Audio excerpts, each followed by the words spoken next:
I read 3 books in the month of April, so let's talk about it. The first book I read is The Enchanted April by Elizabeth von Arnim. If I had to be honest, I didn't really connect with this book. I think the concept was a really good idea of the 4 women of varying ages traveling to this Italian castle, but I kind of think it stopped short of what I thought it would be, and that's kind of my fault. I thought it was going to dive a little bit deeper on who they are as people without the men in their lives, and then suddenly in the middle of the book, the men that they were trying to escape from just showed up out of nowhere. Other than that, it's a really well written book, and Elizabeth von Arnim does a great job at describing Italy that it's kind of made me want to visit there. So hopefully one day I can go to an Italian castle and just kind of lose myself in the beauty of it all.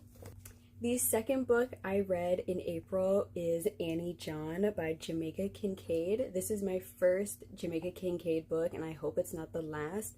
I really enjoyed this book. I thought the writing was really fresh. I really love the way Jamaica Kincaid writes the growth of Annie John from childhood into teenagehood and then some bit of adulthood. I think as you grow older, sometimes your relationships with your parents, they change a little bit, and Annie John's relationship with her mother changed very drastically and very rapidly, and I thought it was a really excellent comment on the mother-daughter relationship, especially as an only child.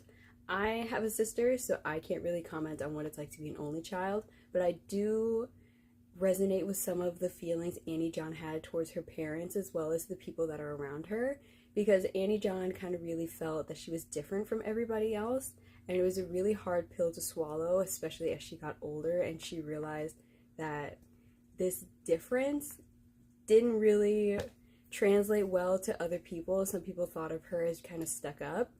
She was anything but. I think she was misunderstood. The last book I read was Near to the Wild Heart by Clarice Lispector. Arguably, I think this is going to be my favorite book of the year. I know we still have a couple months left in the year, but this really took the cake. I enjoyed every single minute of this book. I usually don't annotate my books, so it was really fun to annotate this and kind of really find myself in her writing. There was a few times it was a bit confusing because it's a stream of conscious narrative, and that's not really something I'm used to, but my goodness, what a book.